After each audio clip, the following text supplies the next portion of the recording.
유치원 교사가 되고 싶어요 하면 저는 말릴 거예요. 안녕하세요, 유자쌤이에요. 오늘은 학생 선생님들을 위한 이야기를 해볼게요. 제가 진짜 자주 듣는 질문 중에 하나예요. 저는 유치원 교사가 너무 하고 싶은데 자꾸 주변에서 힘들다고 말려요. 정말 힘든가요? 어떻게 하면 좋을까요? 이런 얘기를 많이 해주세요. 그리고 이런 이야기도 많이 해주세요. 저 유치원 교사가 꿈인데 응원해주세요. 이렇게 응원합니다.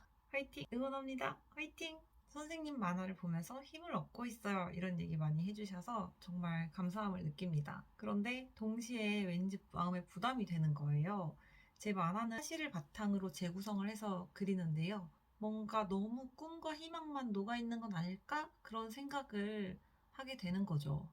그래서 이번 영상에서 진짜 솔직하게 이야기를 해볼게요. 대신에 감안해 주셔야 될 거는 제가 이 직업밖에 안 해봤기 때문에 다른 직업이 얼마나 힘든지 하게는 알지 못해요. 그래서 그런 부분에 대해서는 감안해서 들어주세요. 정말 솔직하게 말하라고 하면 제 딸이나 아들이 저 유치원 교사가 되고 싶어요 하면 저는 말릴 거예요. 무조건 말립니다. 유치원 교사라는 일은 너무 힘들거든요. 절대 유치원 교사 하지 말란 얘기인가요? 그건 또 아니에요. 여기서 잠깐 제 얘기를 해야 될 것 같은데요. 저는 어릴 때 만화를 진짜 좋아해서 만화가가 되고 싶었어요. 초등학교 때부터 맨날 만화를 끼고 살았고요. 장래희망도 맨날 적어서 내라고 하는 거 있으면 만화가라고 적어서 냈어요. 커가면서 바뀌었지만요. 저는 만화가가 진짜 너무 되고 싶었고 노트에 만화를 그려서 언니랑 사촌들한테도 막 보여주고 그랬어요. 대학생 때도 친구들한테 나 웹툰 작가가 되고 싶다고. 그때부터 유치원에 관한 웹툰이나 유아교육과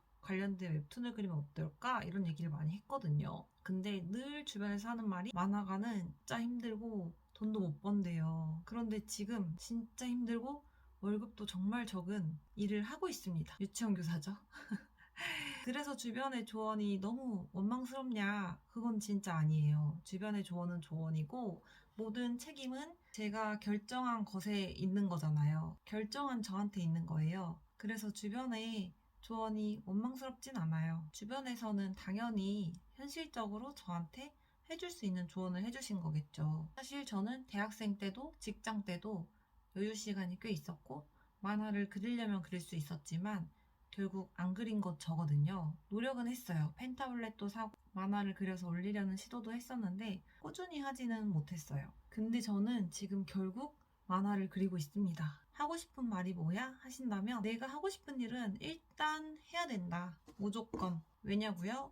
내가 하고 싶으니까요. 그래야 내 마음이 거기에서 더 나아간다. 그런 생각을 했어요. 저는 만화를 그리고 싶었는데 결국 만화를 그리게 됐어요. 지금도 만화를 그려서 돈을 못 버는 것, 그리고 힘든 건 똑같아요. 그치만 저는 진짜 즐겁거든요.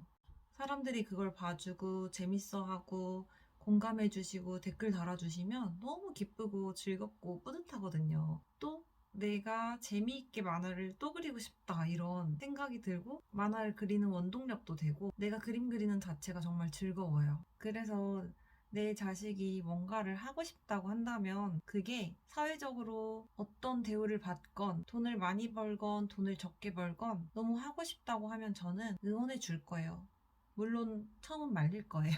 말리고 그래도 하고 싶다. 그럼 그건 진짜 하고 싶은 거거든요. 그래서 그때는 저는 응원을 해줄 거예요. 자기가 하고 싶은 것을 찾아나가고 해보고 그 안에서 느끼는 행복과 배움이 진짜 많거든요. 대신에 다양한 경험하도록 해줄 것 같아요. 그래서 선생님들도 유치원 교사가 너무 되고 싶고 이게 내 꿈이다 하면 당연히 하셔야 돼요. 대신에 나는 이거 아니면 안 돼. 다른 거는 아무것도 안 할 거야. 이것만이 내 길이야. 이렇게 생각하지는 않으셨으면 좋겠어요. 내가 그 안에서 직접 겪지 않는 이상 모르기 때문에 나의 여러 길을 열어두시는 게 중요하다는 생각을 해요. 지금 내가 중학생, 고등학생이다. 그러면은 공부를 열심히 하셔서 유치원 교사가 될 수 있는 길을 찾아 나가시고 내가 방향은 유치원 교사로 설정을 하되 꿈을 향해서 가는 길에 너무 외길만 고집하지 않으시면 좋겠어요. 다양한 경험을 진짜 많이 하세요.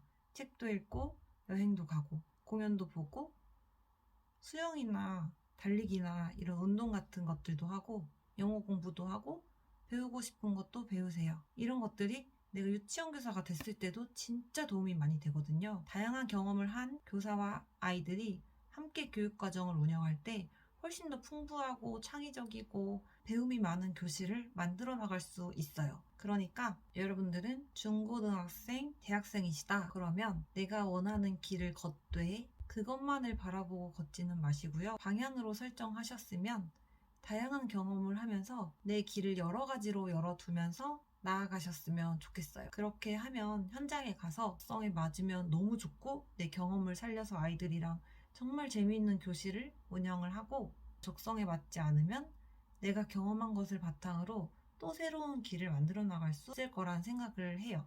내 꿈을 새로이 찾을 수 있는 원동력이 되고 버팀목이 될 거예요. 서론이 좀 길어졌는데요. 너무 중요한 얘기고 꼭 해주고 싶은 이야기라서 길게 했어요. 제가 예전에도 말씀을 드렸다시피 저는 꿈이 유치원 교사인 적은 없었어요. 안락하고 편안하고 그냥 하루하루 행복하게 사는 게 제 꿈이었어요.